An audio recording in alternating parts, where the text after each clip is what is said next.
Mon père a acheté une maison à ma sœur, mais elle l'a rapidement vendue pour financer son mode de vie luxueux. Puis, ils ont débarqué chez moi en exigeant la propriété. Quand j'ai refusé, ils ont tenté de s'introduire par effraction, alors j'ai appelé la police. Mon nom est Norma B. Taylor. J'ai 32 ans, et le jour où mon père m'a demandé de céder ma maison à ma sœur aînée, j'ai enfin compris que dans ma famille, l'amour avait toujours été conditionnel. J'ai acheté ma première maison l'année dernière. Ce n'était pas un grand domaine de rêve, pas le genre d'endroit où les gens s'arrêtent pour regarder, mais c'était la mienne. Une petite maison chaleureuse de 3 chambres, dans un quartier tranquille, avec une douce lumière de l'après-midi dans la cuisine et un porche où j'avais l'habitude de m'asseoir quand j'avais besoin de respirer.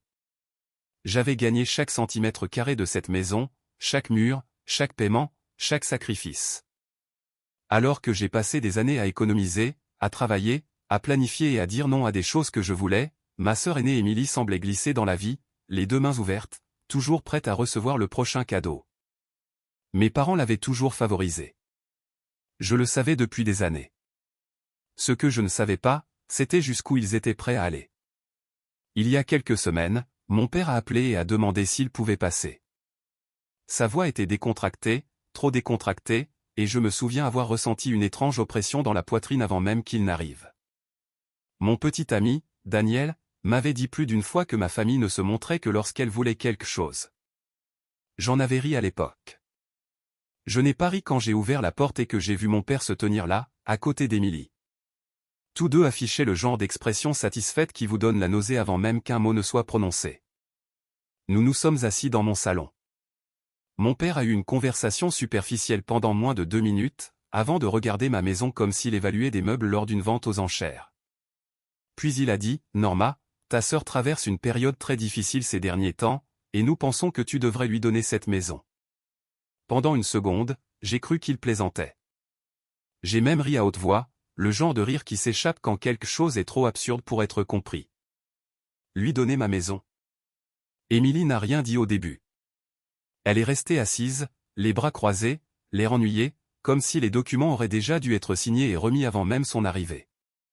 Papa s'est penché en avant. Elle en a plus besoin que toi. Tu n'as pas d'enfant, tu n'as pas de famille à charge. Cette maison est trop grande pour une seule personne, et elle a des difficultés en ce moment. Ce serait la bonne chose à faire. Difficile. Ce mot a failli me rendre folle. Émilie n'avait pas de difficultés. Émilie était irresponsable. 5 ans plus tôt, mes parents lui avaient donné une belle maison de 3 chambres, dans un quartier bien plus chic que le mien. Un vrai cadeau, un vrai coup de pouce. Elle l'a vendue en 1 an, a dépensé l'argent dans des opportunités commerciales ridicules, des achats tapas à accent grave-l'œil et une mauvaise décision après l'autre, puis s'est retrouvée à vivre au crochet de nos parents quand tout s'est effondré.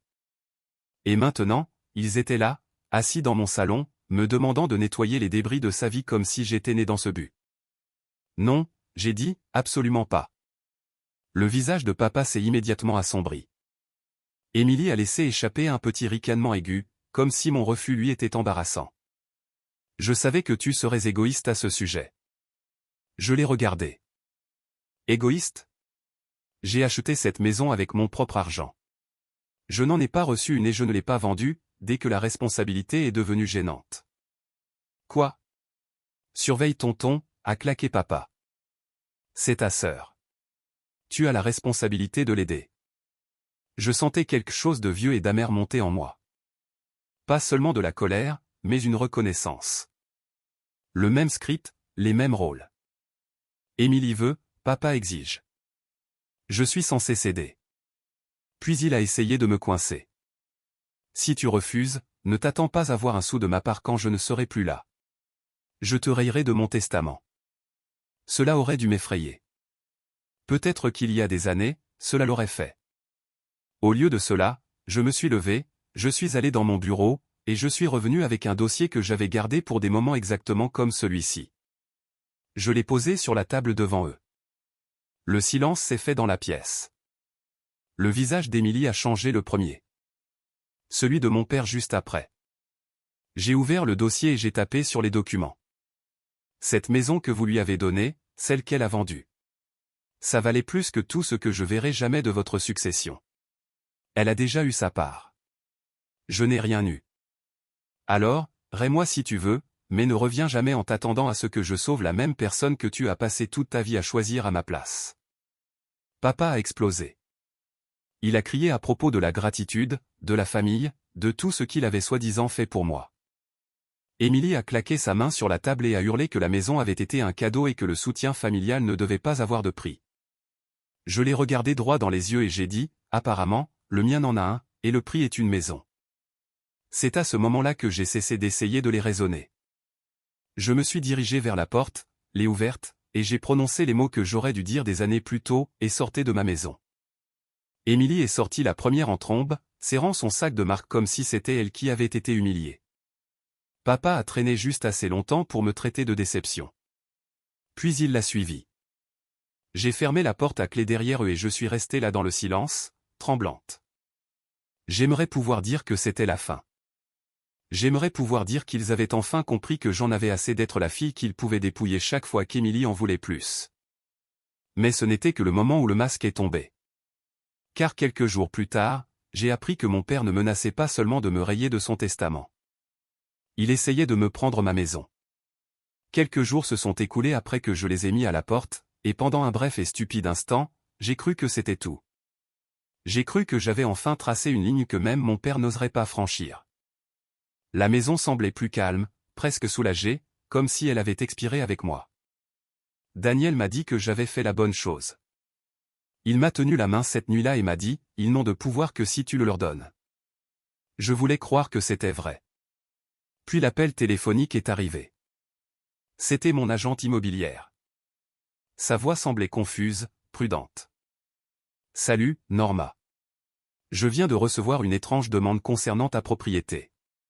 Quelqu'un se présentant comme ton père a demandé si le titre était entièrement à ton nom ou s'il était toujours sous la propriété familiale.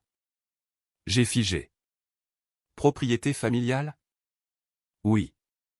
J'ai trouvé ça étrange, alors je n'ai donné aucun détail, mais tu devrais peut-être vérifier de quoi il s'agit. Après avoir raccroché, quelque chose s'est tordu dans mon estomac. Mon père n'avait aucun lien légal avec ma maison. Aucun. Le titre était à moi. L'hypothèque était à moi. Chaque signature sur chaque document était la mienne. Alors pourquoi posait-il des questions comme ça? Cette nuit-là, j'ai eu ma réponse. Mon téléphone a vibré avec une notification de mon système de sécurité. Mouvement détecté à la porte d'entrée. Mon cœur a fait un bond. J'ai ouvert l'application et j'ai affiché le flux en direct. Et là, ils étaient, mon père, Émilie, et à côté d'eux, un serrurier. Pendant une seconde, je n'ai pas pu respirer. J'ai appuyé sur le bouton du microphone, ma voix traversant le haut-parleur. Puis-je vous aider? Le serrurier a physiquement sursauté, regardant autour de lui avec confusion. Mon père, en revanche, a à peine réagi. Il a juste levé les yeux vers la caméra comme s'il m'avait attendu. Nous vérifions juste quelque chose, a-t-il dit calmement. Ne rends pas les choses difficiles. Émilie se tenait à côté de lui, les bras croisés, un léger sourire aux lèvres comme si elle avait déjà gagné. Vérifier quoi exactement, j'ai demandé, ma voix plus aiguë maintenant. Le serrurier a hésité, clairement mal à l'aise. Ils ont dit qu'ils possédaient la maison et qu'ils avaient perdu leurs clés. Ils m'ont demandé de changer les serrures. Ma prise sur mon téléphone s'est resserrée. Tout mon corps est devenu froid, puis chaud, puis de nouveau froid. Oh non, absolument pas. J'ai attrapé mes clés et je suis parti en courant. Le trajet en voiture jusqu'à la maison a semblé durer une éternité et en même temps aucun temps du tout. Mon esprit a parcouru toutes les issues possibles. Si je n'avais pas vérifié la caméra, serais-je rentré chez moi avec de nouvelles serrures? Avec mes affaires jetées, avec Émilie assise sur mon canapé comme si cela avait toujours été le sien. Quand je suis arrivé dans l'allée, la scène était exactement telle que je l'avais vue sur mon téléphone. Le serrurier se tenait là, maladroitement, outil en main. Mon père avait l'air irrité. Émilie avait l'air agacée, comme si ce retard la dérangeait. Je suis sorti de la voiture et je me suis dirigé directement vers eux. Vous ne vivez pas ici, j'ai dit, ma voix calme mais froide. Et vous ne possédez pas cette maison. Le serrurier a regardé entre nous, sa confiance s'évanouissant. Madame, avez-vous une preuve de propriété? J'ai sorti mon téléphone et j'ai ouvert mon titre de propriété. C'est mon nom, pas le sien, pas celui d'elle. Le mien. Il s'est penché, l'a lu, et a immédiatement reculé. Je suis désolé, je ne savais pas. Bien sûr que non. Mais cela ne changeait rien à ce qui avait failli arriver. Mon père, cependant, ne reculait pas. Tu n'as pas le droit de me traiter comme ça, a-t-il claqué. Je t'ai élevé. Je t'ai subvenu. Et c'est comme ça que tu me rembourses? J'ai laissé échapper un rire court et sans humour. En vous empêchant de commettre une fraude? Oui, je suppose que c'est exactement comme ça que je vous rembourse. Émilie a gémi, levant les yeux au ciel. Papa, appelle la police. Elle ne peut pas nous jeter de notre propre maison. Je l'ai regardé, puis j'ai ri. Pas un rire poli. Pas même un rire de colère. Le genre qui monte quand la réalité devient si déformée qu'elle semble presque une blague. Votre maison, j'ai répété. Vous croyez vraiment ça? Elle a haussé les épaules. Papa a dit que c'était encore techniquement la propriété familiale. Voilà. La vérité. Pas de confusion, pas de malentendu. Un plan. Je me suis tourné vers le serrurier. Leur avez-vous demandé une pièce d'identité? Il a hésité. Ils ont dit. Je n'ai pas demandé ce qu'ils ont dit. J'ai demandé ce que vous avez vérifié. Il a expiré, déjà sur la défensive. Écoutez, ça arrive tout le temps. Les gens se retrouvent enfermés. Et vous les croyez sur parole? J'ai coupé court. Pas de vérification, pas de preuve, juste une histoire, et vous êtes prêt à percer la porte de quelqu'un. Il avait l'air irrité maintenant, comme si j'étais le problème. Je n'avais pas encore commencé. Vous étiez sur le point de le faire, j'ai dit sèchement. Si je n'étais pas arrivé, vous auriez forcé ma maison pour eux. Il y a eu une longue pause, puis il a marmonné, bien. J'aurais dû demander une pièce d'identité en premier. Vous croyez? Je lui ai tendu la main. Donnez-moi votre carte de visite. Il a cligné des yeux. Pourquoi? Parce que je veux savoir exactement quelle entreprise a failli aider mon père à commettre une fraude. Sa mâchoire s'est serrée, mais après une seconde, il a fouillé dans sa poche et m'a tendu la carte. Je ne savais pas, a-t-il répété, plus doucement cette fois. Je l'ai prise, jetant un coup d'œil au nom. La prochaine fois, vous vérifiez avant de toucher la propriété de quelqu'un d'autre. Puis je me suis tourné vers mon père et Émilie. Allez-y, j'ai dit, m'écartant légèrement. Appelez la police.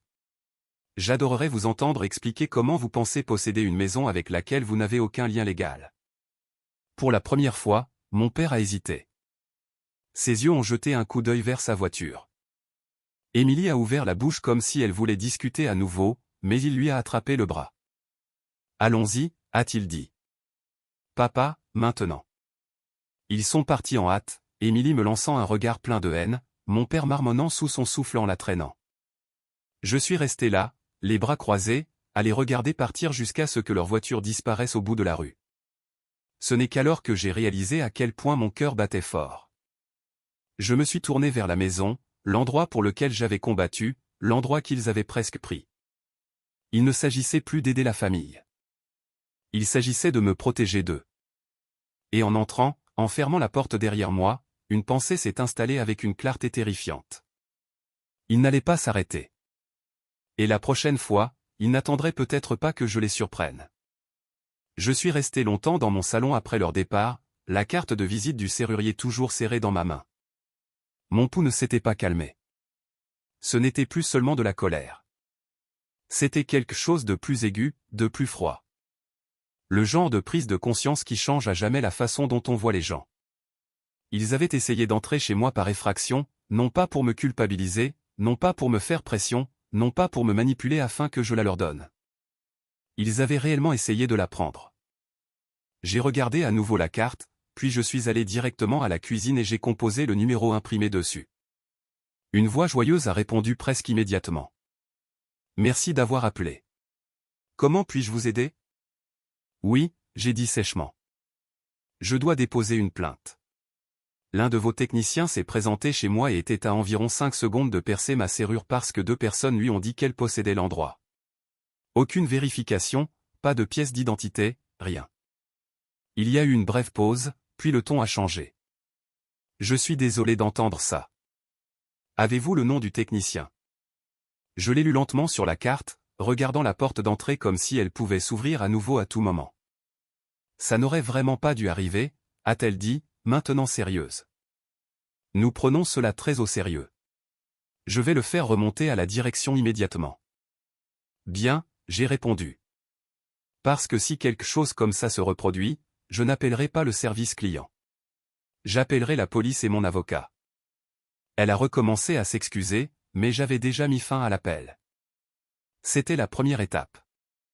La deuxième était quelque chose que je n'aurais jamais imaginé devoir faire. J'ai appelé mon avocat. Il a décroché à la deuxième sonnerie. Je n'ai pas perdu de temps. Je lui ai tout raconté. La visite, la demande, le serrurier, la tentative d'effraction. Quand j'ai fini, il n'avait pas l'air choqué, pas même surpris. Norma, a-t-il dit calmement. Votre père et votre sœur ont tenté de commettre une fraude. Vous devez déposer une plainte à la police. J'ai fermé les yeux. Je ne veux pas qu'il soit arrêté. Vous n'avez pas à le faire, a-t-il répondu. Mais vous avez besoin d'un dossier, d'une trace écrite. S'il tente quelque chose comme ça à nouveau, vous aurez besoin de preuves que ce n'était pas un incident isolé. Il avait raison. Et je détestais qu'il ait raison. J'ai attrapé mes clés et je suis parti avant de pouvoir changer d'avis. Le poste de police semblait plus froid que prévu. Ou peut-être que c'était juste moi. Je me suis dirigé vers l'accueil, j'ai pris une inspiration et j'ai prononcé les mots qui ne semblaient toujours pas réels. Je dois déposer une plainte. Mon père et ma sœur ont essayé de pénétrer par effraction chez moi. L'officier a levé un sourcil. Avez-vous des preuves? Oui. Je lui ai tout montré. Les images de sécurité, le serrurier, mon père debout là comme s'il était chez lui. Émilie à côté de lui comme si c'était déjà la sienne. Puis j'ai remis mon titre de propriété. Mon nom est le seul dessus, j'ai dit. Ils n'ont aucune revendication légale. Il l'a étudié attentivement, puis a hoché la tête. Cela constitue une tentative d'entrée illégale. Comme ils ne sont pas réellement entrés, ce n'est pas une violation de domicile à part entière, mais s'ils réessaient, cela deviendra un problème beaucoup plus important pour eux. C'était exactement ce dont j'avais besoin. Pas de vengeance, de protection. J'ai signé le rapport, sentant quelque chose changer en moi à chaque coup de stylo. Quand je suis sorti du poste, je me suis senti plus légère. Non pas parce que c'était fini, mais parce que j'avais enfin cessé de faire semblant que ce n'était qu'un drame familial. Ce n'était pas le cas. C'était tout autre chose. Mon téléphone a vibré dès que je suis monté dans ma voiture. Papa. J'ai regardé l'écran, puis je l'ai laissé sonner.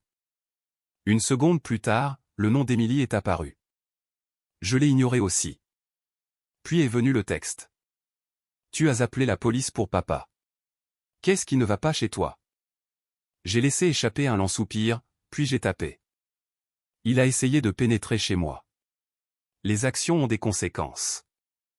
Sa réponse est venue instantanément. Oh mon Dieu, tu es tellement dramatique.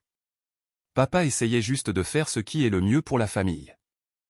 J'ai senti quelque chose en moi se mettre en place. Calme, froide, certaine. Papa essayait de faire ce qui est le mieux pour toi, j'ai écrit. Il pensait pouvoir voler ma maison et tu l'as laissé faire. Il y a un rapport maintenant.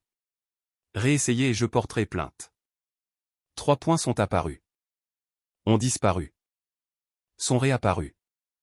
Finalement, son message est arrivé. Tu vas le regretter. Je l'ai regardé une seconde, puis j'ai ri doucement pour moi-même. Tu n'as aucune idée, j'ai répondu. J'ai démarré la voiture et je suis rentré chez moi, mon esprit déjà en marche. Parce que ce n'était pas fini. Loin de là. Au moment où je suis arrivé dans mon allée, l'adrénaline s'était transformée en quelque chose de plus stable, de plus dangereux. Une clarté. En sortant de la voiture, j'ai regardé ma maison différemment. Non seulement comme quelque chose que je possédais, mais comme quelque chose que je devais défendre. Mon téléphone a vibré à nouveau. Cette fois, c'était mon père. J'ai ouvert le message sans hésitation. Je ne sais pas ce que tu penses faire, mais je ne vais pas te laisser ruiner ta vie à cause d'un malentendu. Tu le regretteras. Un malentendu? J'ai secoué la tête lentement, puis j'ai tapé. Ce n'est pas un malentendu.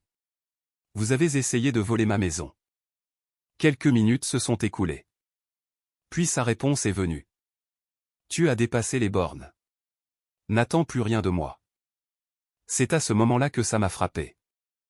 Le testament. Toutes ces années où il parlait de comment tout irait finalement à Émilie. Comment elle en avait plus besoin. Comment je m'en sortirais seul. J'avais toujours soupçonné cela. Maintenant je le savais. J'ai pris mon téléphone et j'ai rappelé mon avocat. Salut, j'ai dit quand il a répondu. Nous devons parler du testament de mon père. Il y a eu une pause. Quoi à ce sujet? Je pense qu'il va essayer de me rayer complètement, j'ai dit. Et je veux savoir ce que je peux faire. Une autre pause. Plus longue cette fois. Nous pouvons explorer des options, a-t-il dit prudemment. S'il y a des preuves de coercition, de manipulation ou de représailles, il peut y avoir des motifs de contester tout changement. Mais nous devons agir rapidement, surtout s'il a déjà commencé à bouger. J'ai hoché la tête même s'il ne pouvait pas me voir. Je suis prête, j'ai dit. Parce que pour la première fois de ma vie, je ne réagissais pas à eux. Je me préparais. J'ai raccroché et je suis entré dans ma maison, fermant la porte derrière moi. Pendant un instant, tout était calme. Trop calme. Puis je l'ai entendu. Le faible bourdonnement d'un moteur qui s'arrêtait à l'extérieur. J'ai figé. Lentement, je me suis dirigé vers la fenêtre et j'ai regardé dehors. La voiture de mon père. Il n'avait pas fini. Et quelque chose me disait que cette prochaine confrontation n'allait pas être comme les autres. Cette fois, il n'y aurait ni feinte, ni retenue, ni retour en arrière. J'ai pris une lente inspiration et me suis tourné vers la porte.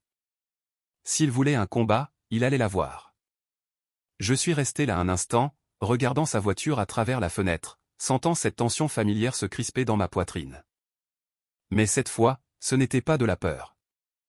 Ce n'était même pas de la colère, comme avant. C'était quelque chose de plus stable, du contrôle. Je me suis dirigé vers la porte et l'ai ouverte juste au moment où mon père montait sur le porche. Il n'a pas frappé. Il n'a pas hésité. Il m'a bousculé comme s'il avait toujours le droit d'entrer dans ma vie quand bon lui semblait. C'est comme ça que tu vas jouer, a-t-il claqué, sa voix aiguë de fureur. Tu vas vraiment appeler la police pour ta propre famille. J'ai fermé lentement la porte derrière lui. Non, j'ai dit calmement. J'ai appelé la police pour quelqu'un qui a essayé d'entrer chez moi par effraction. Sa mâchoire s'est serrée. Ne déforme pas les choses. Tu sais exactement ce que c'est. Oui, j'ai répondu. Je sais.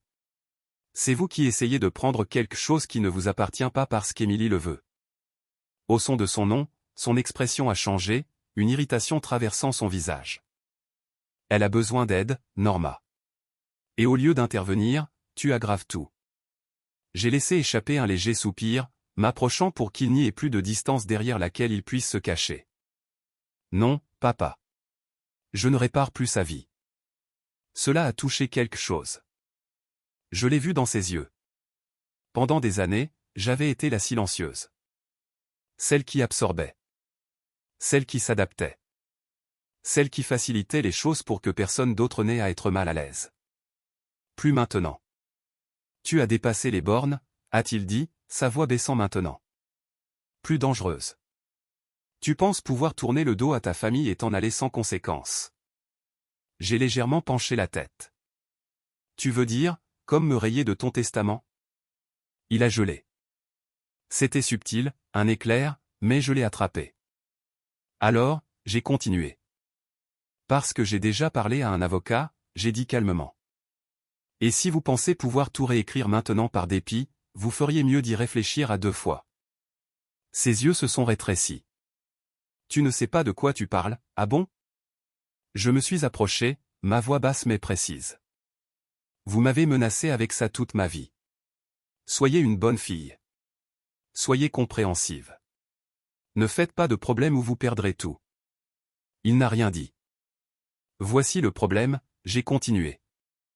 J'ai déjà tout perdu il y a longtemps. Je ne m'en suis juste pas rendu compte avant maintenant.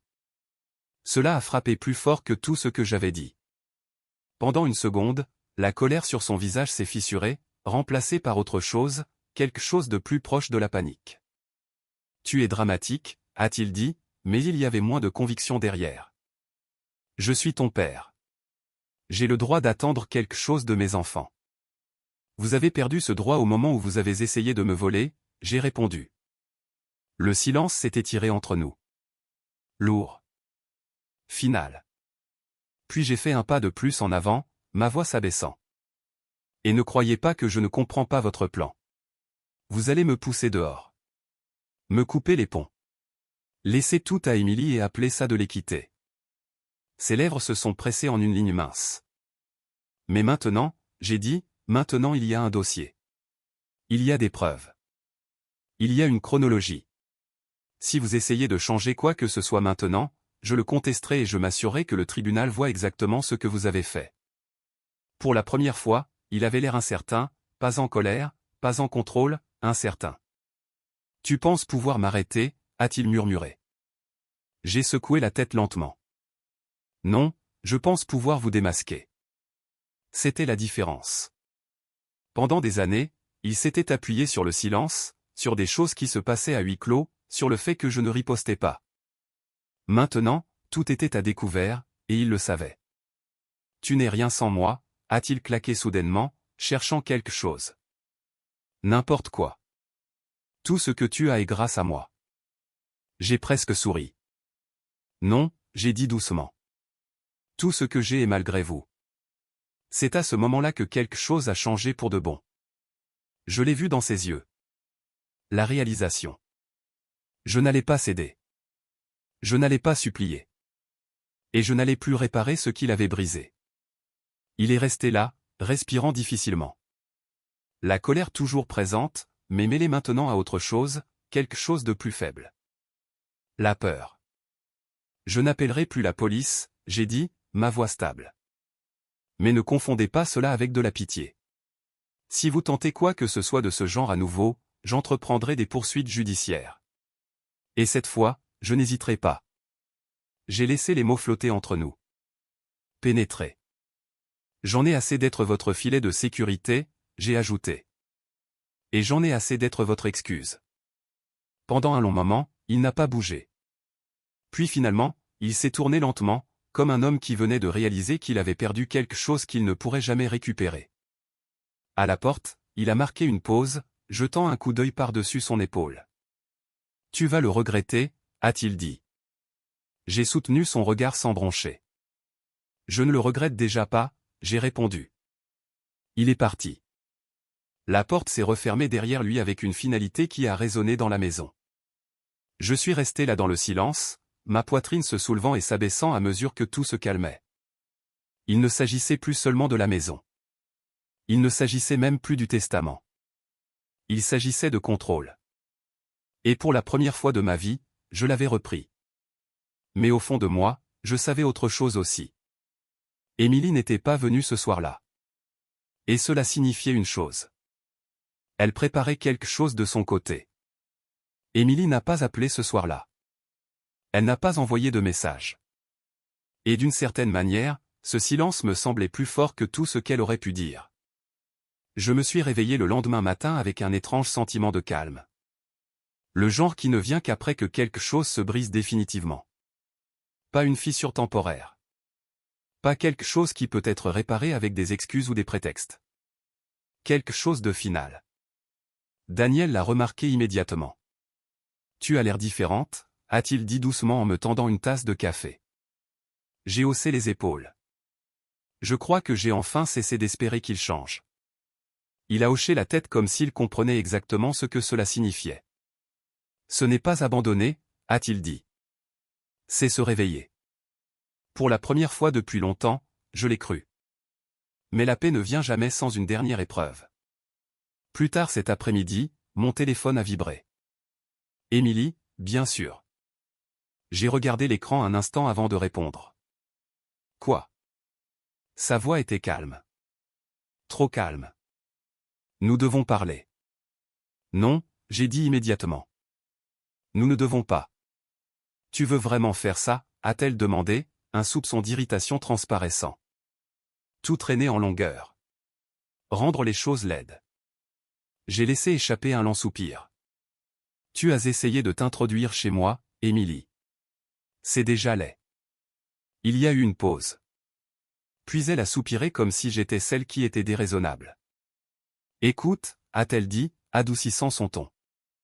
Papa est juste stressé. Il ne voulait pas dire ça comme ça. J'ai presque ri. Il a amené un serrurier, j'ai répondu. Ce n'est pas du stress. C'est un plan. Silence à nouveau. Puis elle a changé de tactique. Tu as toujours été comme ça, a-t-elle dit doucement, à tenir les comptes, à s'accrocher aux choses. Cette maison que j'ai eue il y a des années, c'était un cadeau. Ce n'était pas censé être renvoyé à ma figure chaque fois que quelque chose tourne mal. Je me suis appuyé contre le comptoir, fermant les yeux un instant. Tu l'as vendu, j'ai dit. Tu as tout dépensé, et maintenant tu t'attends à ce que je te donne la mienne comme si de rien n'était. J'avais besoin d'aide, a-t-elle claqué. Et tu es ma sœur.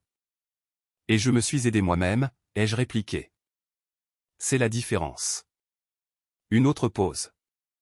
Plus longue cette fois. Puis est venue la partie que j'attendais.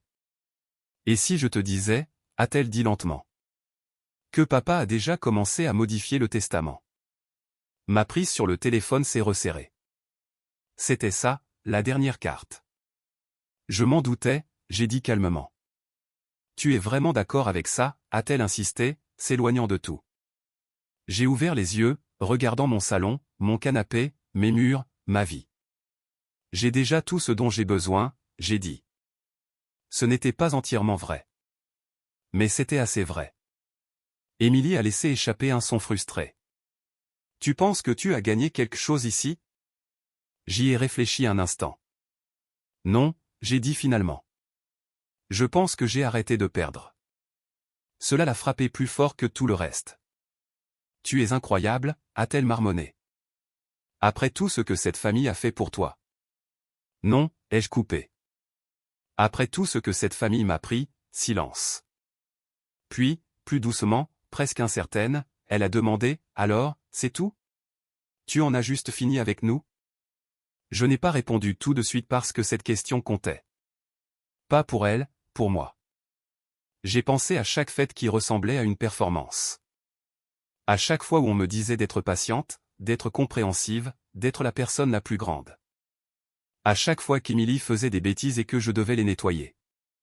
À chaque fois que mon père la choisissait et me disait que c'était ma responsabilité de l'accepter, j'ai pensé à la maison non seulement comme un bâtiment, mais comme une preuve. Preuve que je pouvais construire quelque chose sans eux, que je l'avais déjà fait. Oui, j'ai dit doucement. Oui. Elle n'a pas discuté cette fois. Elle n'a pas menacé. Elle a juste raccroché. Et juste comme ça, c'était fini. Non pas avec une bagarre, non pas avec un cri, mais avec un choix. Les jours qui ont suivi ont été calmes. Plus de visites surprises, plus d'appels, plus de demandes déguisées en amour. Mon avocat a confirmé ce que je soupçonnais déjà. Mon père avait commencé à apporter des modifications à son testament. Mais avec le rapport déposé et la chronologie établie, il y avait déjà des motifs de contester tout ce qui semblait relever de représailles. Pour la première fois, je ne réagissais pas. J'étais protégé. Un soir, je me suis tenu sur mon porche, regardant le soleil plonger derrière les maisons de l'autre côté de la rue. L'air semblait plus léger. Ou peut-être que c'était juste moi. Daniel est sorti à côté de moi, glissant sa main dans la mienne. « Tu vas bien ?» a-t-il demandé. J'ai hoché la tête. « Oui », j'ai dit doucement. « Je crois que oui, enfin. » Parce que la vérité était que la victoire n'était pas d'avoir gardé la maison. Ce n'était pas le rapport de police. Ce n'était même pas d'avoir tenu tête à mon père.